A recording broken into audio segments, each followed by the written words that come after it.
Good morning students. बेटा हम लोगों ने प्रीवियस क्लास में स्ट्रेट लाइन मेथड के कुछ क्वेश्चंस किए थे डेप्रिसिएशन से रिलेटेड। अब हम लोग डेप्रिसिएशन के नेक्स्ट मेथड के ऊपर मूव करते हैं, दैट इज रिटर्न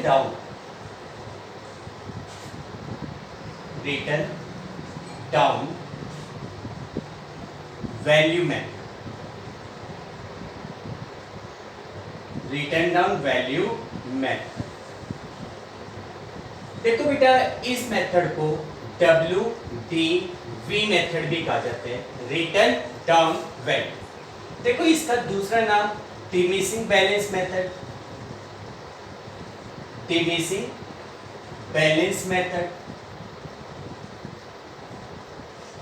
या फिर रिड्यूसिंग बैलेंस मेथड भी होता है, रिड्यूसिंग बैलेंस मेथड। देखिए इस मेथड को written down value method, diminishing balance method और रिड्यूसिंग बैलेंस मेथड के नाम से भी जाना जाता है।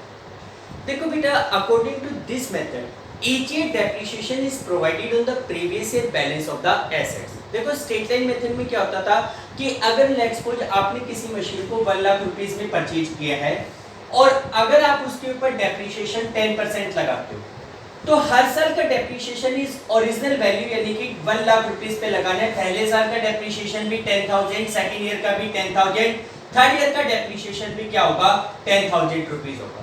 But under the return down value method each year depreciation is provided on the previous year balance of the assets.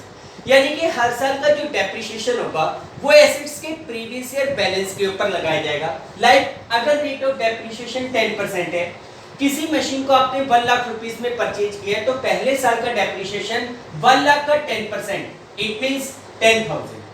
अब 10,000 का डेप्रिसिएशन लगाने के बाद उस मशीन की जो रिटर्न डाउन वैल्यू होगी वो 90,000 होगी।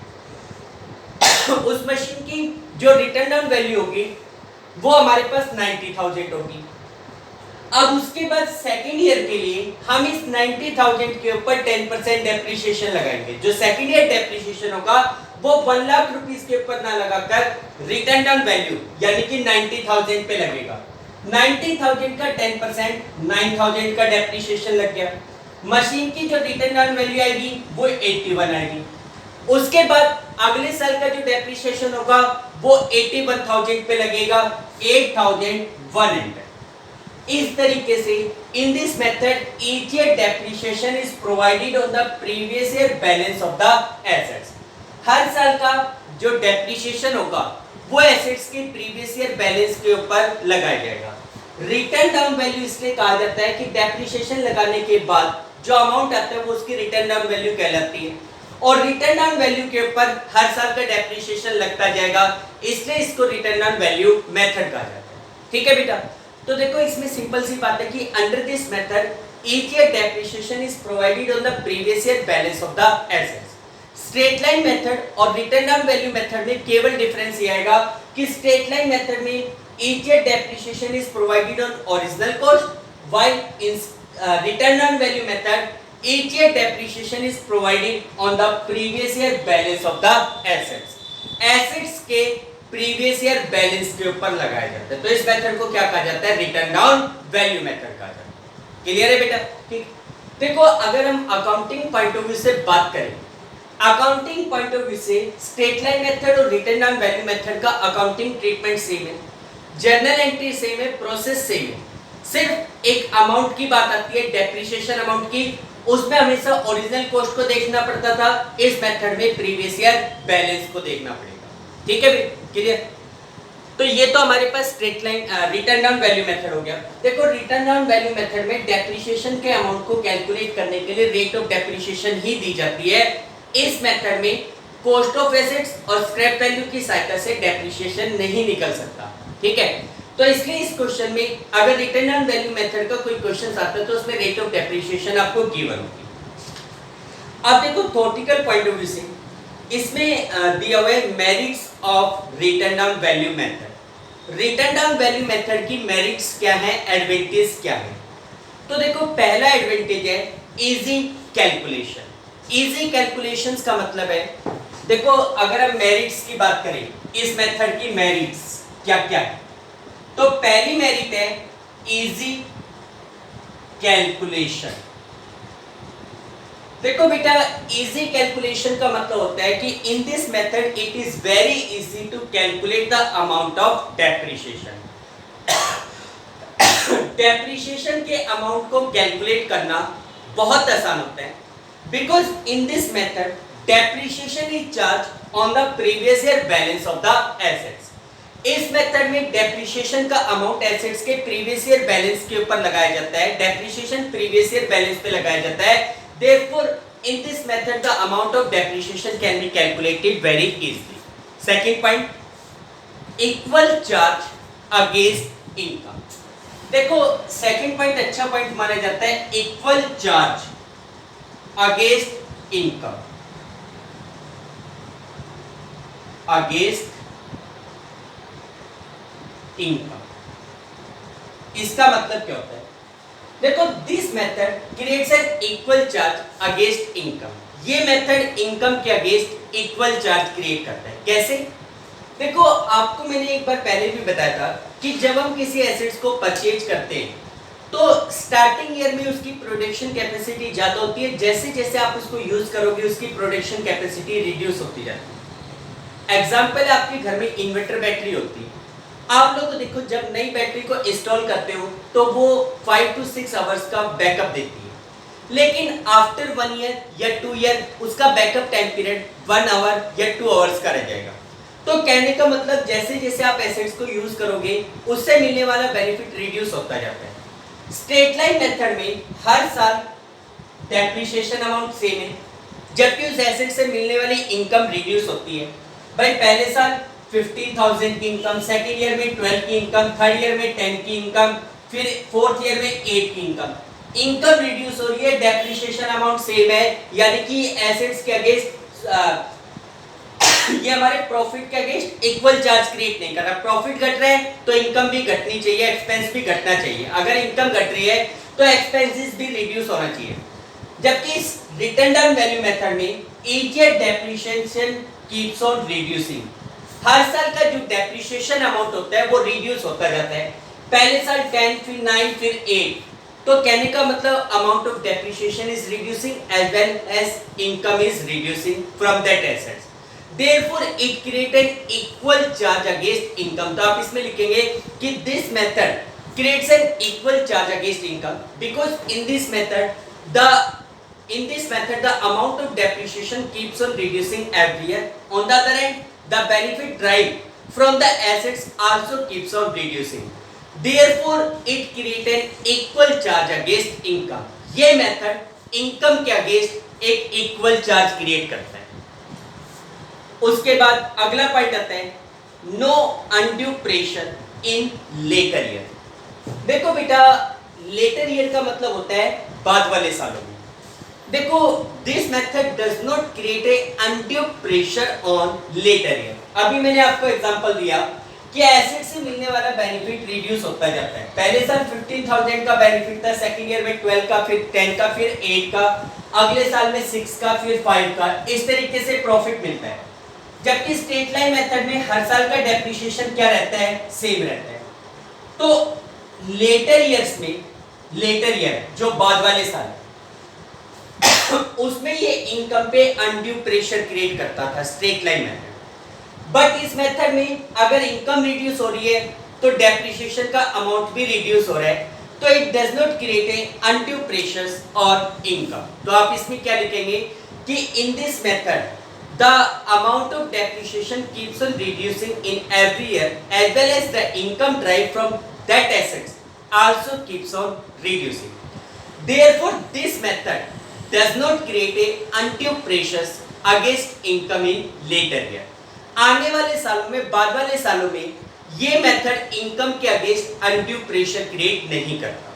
ठीक, उसके बाद अगला पॉइंट आता है, balance of assets is never written off to zero.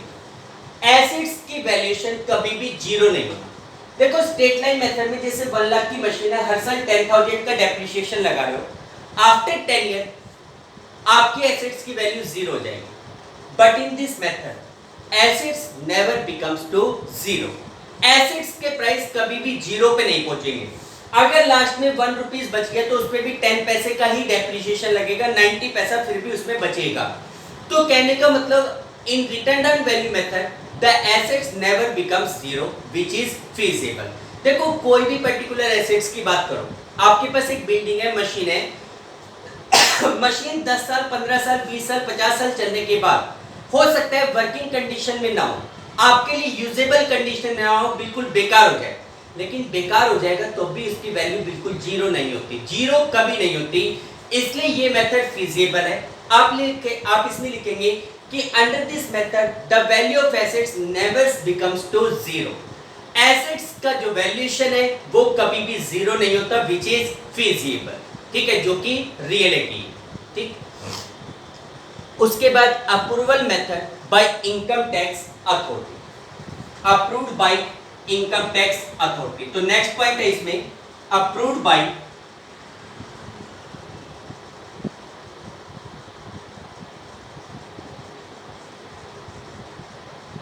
Income tax authorities. Income tax authorities के द्वारा अप्रूव करना।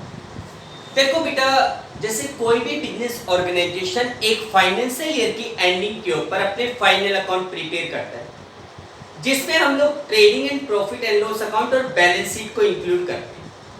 अब कोई भी बिजनेसमैन एक फाइनेंशियल ईयर की एंडिंग के ऊपर जो अपने फाइनल अकाउंट बनाता है, जिसके थ्रू प्रॉफिट और लॉस को कैलकुलेट करता है, वो इंफॉर्मेशन टैक्सेशन अथॉरिटी को प्रोवाइड करता है कि भाई ड्यूरिंग द ईयर हमारा इतने का प्रॉफिट हुआ और उसके ऊपर हमारा इतना टैक्स बनता है।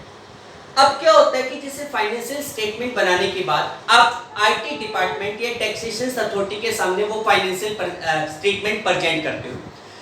अगर आईटी डिपार्टमेंट ये देखता है कि you have provided the depreciation by the straight line method, तो वो आपके फाइनेंशियल स्टेटमेंट को अप्रूवल नहीं करता।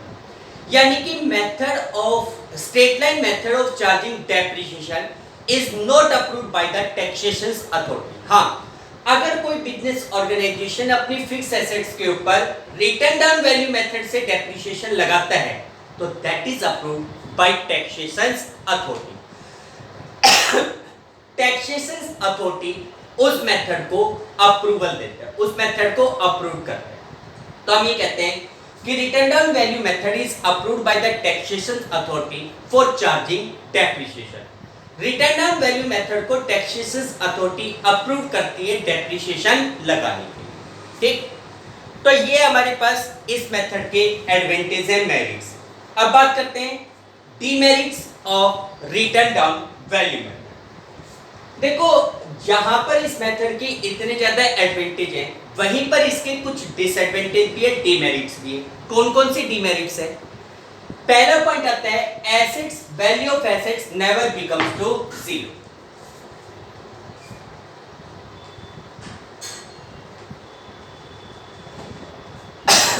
डीमेरिट्स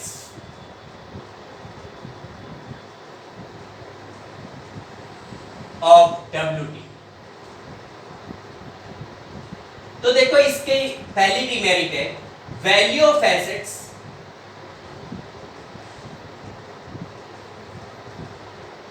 नेवर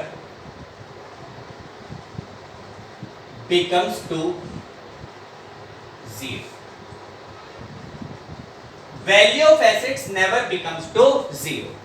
एसेट्स की वैल्यू कभी भी जीरो पर नहीं पहुंचती, जीरो नहीं। देखो बेटा, in straight line method once a day comes when the value of assets becomes zero। अगर आपने कोई सी एसेट्स को 1 लाख में परचेज किया, you are charging depreciation ₹10,000 every year. हर साल आप ₹10,000 का डेप्रिसिएशन चार्ज करोगे, तो after 10 year the value of assets becomes to zero. But as we have discussed earlier that in straight line method, sorry, in return on value method, the value of assets never becomes to zero। अगर आपने जैसे मान लो 1 लाख की machine खरीदी, पहले साल 10, फिर 9, फिर 80, 100, आप लगाते जाओ, आप हर साल 10% डेप्रिसिएशन लगाते जाओ, आप ये देखोगे 10 साल 15 साल 20 साल 50 साल आप डेप्रिसिएशन लगा लो, एसेट्स की वैल्यू कभी भी जीरो पे नहीं पहुंचेगी, ठीक है। तो ये कहते हैं कि under return on value method the value of assets never becomes to zero but after a few time periods the assets is completely useless for the business organisation and they have to be return off. देखो क्या होता है कि जैसे 10 साल तक आपने किसी मशीन को यूज कर लिया, आफ्टर 10 ईयर वो मशीन वर्किंग कंडीशन में नहीं है, बिल्कुल भी उस मशीन से काम नहीं हो सकता। हमें उस मशीन को एज ए स्क्रैप कूड़े खाने में डाल देना है, अपने कबाड़ में डाल देना है। लेकिन अगर मान लो आप रिटर्न डाउन वैल्यू मेथड को फॉलो कर रहे हो तो आपकी बुक्स में से उस एसेट्स की वैल्यू कभी भी जीरो नहीं हो सकती। You have to represent that assets in balance sheet but in reality that assets is not in a usable condition. भाई रियलिटी में देखा जाए तो वो एसेट्स अब यूजेबल कंडीशन में नहीं है, that assets is completely to be return off but in this method it is not possible. Return down value method में ये पॉसिबल नहीं होता कि आप एसेट्स की वैल्यू को जीरो के ऊपर लेकर आ जाओ, जबकि एसेट्स हमारे लिए पूरी तरीके से डिस्क्रेड हो जाती है, खत्म हो जाती है। तो आप इसमें ये लिखेंगे कि in this method the value of assets never becomes to zero although after few time periods the assets is not in a usable condition and they have to be discredited, which is not possible in this method. Second point, omissions of interest factor.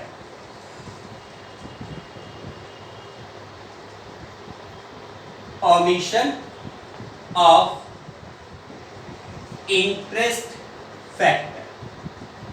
Interest factor को ignore करना। देखो ये point depreciation के हर method पे applicable होता है, straight line method में भी था, रिटर्न डाउन वैल्यू मेथड में भी था, और बाकी के जो भी मेथड उन सब में है।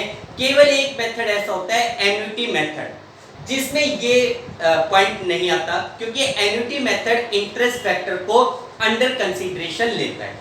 तो देखो क्या होता है कि जैसे मान लीजिए लेट्स सपोज आपने किसी मशीन को 1 लाख रुपीस में परचेज किया, you are charging depreciation at the rate of 10% every year by the written down value method। हर साल 10% depreciation लगाते हो, पहले साल 10,000, 9,000, 8100। आप क्या मान के चलते हो कि इस मेथड में आपने किसी मशीन को 1 लाख रुपीस में परचेज किया, लाइक वो एसेट्स आपके लिए 10 ईयर तक यूज होगी, तो आप डेप्रिसिएशन के रूप में 1 लाख रुपीस को ही राइट ऑफ करते हो। कितने को राइट ऑफ करते हो? 1 lakh. It means original cost of assets is written off in form of depreciation. Why? जबकि अगर आप देखो कि you are not suffering the loss, only the cost of assets, only equal to the cost of assets. Although the amount of interest which have not been received is also lost. एक बात सोचो, मैं आपको बार बार कहता हूँ, आप मुझे 1 lakh rupees उधार दे दो, आपको हर साल में 10,000 रुपीस की पेमेंट करता रहूंगा आने वाले 10 सालों तक। आप इस बात के लिए एग्री होंगे? नहीं होंगे, कारण आपने मुझे 1 लाख रुपीस पे किए और उसके बदले में आपको 1 लाख रुपीस ही रिटर्न कर रहा हूं। लेकिन आप ही कहोगे सर हमने 1 लाख रुपीस आज पे किए, आप हमें रिटर्न कर रहे हो 10 इयर्स में, तो 10 ईयर तक का जो टाइम पीरियड हमने वेट किया, उस टाइम पीरियड के लिए हमें कंसीडरेशन के रूप में इंटरेस्ट भी चाहिए, हमें इंटरेस्ट का नुकसान हो रहा है। तो वही बात है, एसेट्स के ऊपर आपने 1 लाख रुपीस की कॉस्ट लगाई करंट ईयर में, अब लगाएंगे, but amount of depreciation is to be charged in 10 year, 15 year, 20 year। तो उस केस में हम केवल एसेट्स की कॉस्ट के ऊपर डेप्रिसिएशन लगाते हैं, interest factor is completely omitted, यानी कि हम इंटरेस्ट फैक्टर को अंडर कंसीडरेशन नहीं लेते, उसको इग्नोर कर देते हैं। तो आप इसमें क्या लिखेंगे? In this method depreciation is charge only on the purchase price of assets या cost of assets. Interest factor is not taken under consideration in this method। यानी कि इस मेथड में भी इंटरेस्ट फैक्टर को कंसीडरेशन में नहीं लिया जाता, interest factor is ignore, interest factor को इग्नोर किया जाता। उसके बाद अगला पॉइंट आता है difficulty in determining the rate of depreciation. Third point है डिफिकल्टी in determining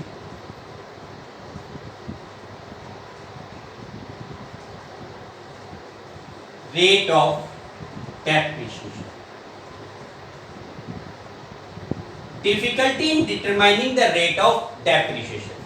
देखो रेट ऑफ डेप्रिसिएशन को डिटरमाइन करने में डिफिकल्टी होना दिक्कत होता है। देखो बेटा, as we have discuss earlier in this method depreciation is charge only by the rate of depreciation.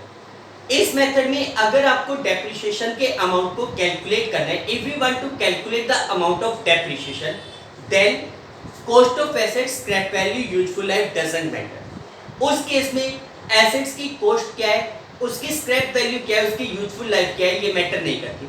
You have to calculate the amount of depreciation by a fix rate, यानी कि आपको डेप्रिसिएशन का अमाउंट एक fix rate से calculate करना पड़ेगा।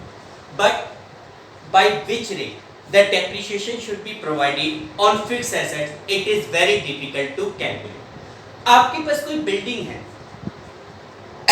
आप building के ऊपर हर साल कितना डेप्रिसिएशन लगाओगे? 5%, 10%, 20%। कैसे? देखो, कुछ बिजनेस ऑर्गेनाइजेशन ऐसे हो सकते हैं, कुछ बिजनेसमैन ऐसे हो सकते हैं जो ये सोचते हैं कि ये बिल्डिंग 10 ईयर तक चलेगी, यानी कि इस बिल्डिंग की जो कैपेसिटी रहेगी वो 10 ईयर के लिए होगी, तो वो 10% डेप्रिसिएशन लगाएंगे। जबकि दूसरा बिजनेसमैन उसी बिल्डिंग को 20 ईयर्स की लाइफ के साथ एक्सपेक्ट करता है कि इसकी लाइफ 20 ईयर्स होगी, तो वो 5% का डेप्रिसिएशन लगाएगा। इसका मतलब it is the opinion of different accountants are different regarding determinations of rate of depreciation, यानी कि डेप्रिसिएशन की रेट को डिटरमाइन करने के लिए, डेप्रिसिएशन रेट को डिसाइड करने के लिए डिफरेंट अकाउंटेंट की डिफरेंट ओपिनियंस हो सकती है। हर अकाउंटेंट अपने अकॉर्डिंग रेट को डिसाइड करता है। तो हम ये कह सकते हैं कि therefore it is very difficult to determine the rate of depreciation। तो आप इसमें क्या लिखेंगे कि in this method depreciation is provided by a fixed rate on fixed assets, but it is very difficult to determine a fixed rate of depreciation। यानी कि depreciation की fix rate को डिटरमाइन करना, डिसाइड करना बहुत डिफिकल्ट है, काफी difficult. Clear है बेटा? उसके बाद अगला पॉइंट है knowledge of original cost and up to date depreciation not possible. देखो, जो स्ट्रेट लाइन मेथड के एडवांटेज थे वो इस मेथड के डिसएडवांटेज है, जो उसके डिसएडवांटेज थे वो इसके एडवांटेज है। तो इसकी फोर्थ डिसएडवांटेज है difficult to determine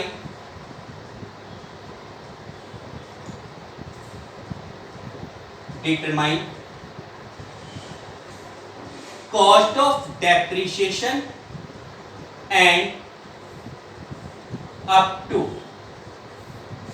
date depreciation, up to date depreciation। देखो, difficult to determine cost of depreciation and up to the date of depreciation. देखो बेटा, स्ट्रेट लाइन मेथड का ये एडवांटेज था कि under straight line method we can calculate the up to the date of depreciation and cost of depreciation easily. आपके पास मान लो अगर मैं ये कह दूं स्ट्रेट लाइन मेथड में कि भाई हमने 70,000 रुपीस आज की डेट में हमारी किसी मशीन की वैल्यू, हमारे पास कोई फिक्स एसेट्स है जिसकी आज की डेट में वैल्यू 70,000 है and this machine was purchase 3 years before. 3 साल पहले हमने इस मशीन को परचेज किया, ठीक है, बिफोर 3 इयर्स। 3 इयर्स पहले हमने इस मशीन को परचेज किया था और हम इस मशीन पे हर साल 10% पर एनम डेप्रिसिएशन चार्ज करते हैं by the straight line method. Straight line method से इस मशीन पे 10% का डेप्रिसिएशन चार्ज किया जाता है, ठीक है। अब आप देखो कि 3 साल पहले आपने उस मशीन को खरीदा था, हर साल 10% पर एनम का डेप्रिसिएशन चार्ज करते हो, तो 3 साल पहले आपने उस मशीन को कितने में खरीदा था, यानी कि what was the cost of assets, it can be calculated easily. इसको हम आसानी से कैलकुलेट कर सकते हैं। परचेजिंग डेट से अप टू द डेट हमने कितना डेप्रिसिएशन चार्ज किया, आज तक कितना डेप्रिसिएशन लगाया, it can also be calculated easily. But in written down value method it is difficult to calculate the amount of depreciation up to the date and the original cost of the assets। यानी कि straight line method में original cost और up to the date of depreciation को calculate करना जितना easy है, straight line written down value method में उतना ही डिफिकल्ट है। तो आप इसमें क्या लिखेंगे कि in this method the original cost of assets and up to the date of depreciation can not be calculated easily. ऐसा लेंगे बिल्कुल इम्पॉसिबल है, लेकिन इजी कैलकुलेशंस नहीं होगी, ठीक है बेटा, क्लियर। तो ये हमारे पास है डिसएडवांटेज और demerits of written down value method. अब इसके बाद नेक्स्ट टॉपिक दिया हुआ है distinctions between the two methods. It means straight line method और रिटन डाउन वैल्यू मेथड, दोनों में क्या डिफरेंस है। तो अगर हम डिफरेंसेस पॉइंट ऑफ व्यू से बात करें, पहला पॉइंट है amount of depreciation. Amount of depreciation, देखो बेटा, in written down value method amount of depreciation keeps on reducing, हर साल रिड्यूस होता है। पहले साल 10, दूसरे साल 9, तीसरे साल 81 आएगा। While in straight line method, the amount of depreciation remains same in every year. Depreciation का अमाउंट हर साल इक्वल रहता है, सेम रहता है। सेकेंड पॉइंट है basis of calculations of depreciation. Depreciation calculate करने का बेस का मतलब किस चीज के ऊपर डेप्रिसिएशन लगाया जाता है। देखो, in straight line method each year depreciation is provided on the original cost of assets. Straight line method में हर साल का डेप्रिसिएशन एसेट्स की ओरिजिनल वैल्यू पे लगाया जाएगा। While in written down value method each year depreciation is provided on the previous year balance of assets. हर साल का डेप्रिसिएशन एसेट्स के प्रीवियस ईयर बैलेंस पे लगाया जाता है। किस पे लगाया जाता है? Previous year balance. ठीक, थर्ड पॉइंट। इसके बाद थर्ड पॉइंट है zero level, value of assets up to zero या जीरो लेवल। देखो, in straight line method after a time period the value of assets becomes to zero, यानी कि straight line method में एक time period ऐसा आएगा जब एसेट्स की वैल्यू जीरो होगी, but in straight line method the value of assets never becomes to zero. Assets की वैल्यू कभी भी जीरो नहीं होती। ठीक है, उसके बाद combined effect of depreciation and repair on profit and loss. देखो बेटा, स्ट्रेट लाइन मेथड में इस पॉइंट को ऐसे भी कह सकते हैं, चार्ज अगेंस्ट इनकम, शायद अलग पॉइंट दे रखो। हाँ, इस पॉइंट को ऐसे बना लो, चार्ज अगेंस्ट इनकम। देखो बेटा, इन straight line method the charge against income is lighter in first years, but in later year the charge against income is higher in straight line method, while the charge against income keeps on reducing every year. मतलब कि देखो, इसमें आप ये कह सकते हो कि स्ट्रेट लाइन मेथड इनकम के अगेंस्ट अनइक्वल चार्ज को क्रिएट करता है, while the return on value method creates an equal charge against income. ये इनकम के अगेंस्ट इक्वल चार्ज क्रिएट करता है। उसके बाद रेट ऑफ डेप्रिसिएशन, डेप्रिसिएशन की रेट। देखो बेटा, जो स्ट्रेट लाइन मेथड होता है ना, उसमें rate of depreciation generally word होगा इसमें, जनरली। देखो, generally the rate of depreciation is kept lower in straight line method. Straight line method में डेप्रिसिएशन लगाने की रेट लोअर रखी जाती है, कम रखी जाती है। While in written down value method, rate of depreciation is higher as compared to straight line method. यानी कि स्ट्रेट लाइन मेथड के comparatively return down value method में डेप्रिसिएशन की रेट को थोड़ा हाई रखा जाता है। उसके बाद approval of income tax authorities. देखो, इनकम टैक्स अथॉरिटीज के द्वारा अप्रूव होना, इस पॉइंट को हमने डिस्कस किया था। If any firm is charging the depreciation by straight line method, it is not approved by the income tax authorities, while the depreciation charged by the return down value method is approved by the taxation authority. तो आप इसमें ही लिखेंगे कि this method return down value method is approved by the taxation authority, while straight line method is not approved by the taxation authority. Suitability, देखो बेटा, किस प्रकार के बिजनेस ऑर्गेनाइजेशन में सुटेबल होता है। देखो, straight line method is suitable in those type of business organisation where the repair cost are lesser, यानी कि ये उस प्रकार की एसेट्स या उस प्रकार के बिजनेस ऑर्गेनाइजेशन के लिए सुटेबल है for which the repair cost is lower, जिसकी रिपेयर कॉस्ट कम होती है। While the return down value method is suitable for those type of assets whose repair cost is more. जिन एसेट्स की repair cost ज्यादा होती है उसके लिए return down value method most appropriate है, ज्यादा बेटर है। क्लियर बेटा? तो these are some differences between the straight line method and the return down value method. तो यहां तक हमारे पास थ्योरेटिकल पॉइंट्स आते हैं। अब बात करते हैं अकाउंटिंग ट्रीटमेंट की। देखो बेटा, अगर हम रिटर्न ऑन वैल्यू मेथड के अकाउंटिंग ट्रीटमेंट की बात करें तो इस मेथड का अकाउंटिंग ट्रीटमेंट भी बिल्कुल स्ट्रेट लाइन मेथड की तरह ही होगा। उसी तरीके से अगर आप किसी भी एसेट्स को कभी भी परचेज करते हो, एंट्री होगी assets account debit to bank. Assets पे इमीडिएटली कोई एक्सपेंस करते हो, assets account debit to bank. At the end of year आप उस एसेट्स के ऊपर डेप्रिसिएशन लगाते हो, तो एंट्री वही बनेगी depreciation account debit to assets. उस डेप्रिसिएशन को स्टेटमेंट ऑफ पी&एल से चार्ज करते हो, तो statement of profit and loss to depreciation. Same ये एंट्री रिपीट होगी। किसी भी फाइनेंशियल ईयर में जाकर आप अगर एसेट्स को सेल आउट करना चाहते हो, तो पहले तो ये देखो कि उस फाइनेंशियल ईयर में आपने उस एसेट्स को कितने दिनों तक, कितने टाइम पीरियड के लिए यूज किया। जितने टाइम पीरियड के लिए आपने उस एसेट्स को यूज किया, उतने टाइम पीरियड का सबसे पहले उस एसेट्स पे क्या लगाओगे, डेप्रिसिएशन। उसी तरीके से depreciation account debit to assets. फिर आप उस एसेट्स को सेल आउट करोगे, तो सेल आउट करोगे तो वही एंट्री होगी bank account debit to assets. फिर ये देखा जाएगा कि एसेट्स को सेल आउट करने से प्रॉफिट हो रहा है या लॉस हो रहा है। जो भी हो रहा है उसको स्टेटमेंट ऑफ पी&एल से चार्ज करेंगे। लॉस है तो statement of P and L to assets, profit है तो assets to statement of P and L. Same point है, यानी कि अगर हम अकाउंटिंग पॉइंट ऑफ व्यू से बात करें, अकाउंटिंग एंट्री सेम, सिर्फ एक छोटा सा फर्क आएगा अमाउंट ऑफ डेप्रिसिएशन का। स्ट्रेट लाइन मेथड में हम लोग हमेशा 1 साल 2 साल 3 साल 4 साल के अकाउंट बना रहे हैं। थर्ड ईयर का डेप्रिसिएशन लगाने के लिए भी ओरिजिनल वैल्यू को देखा जाता था।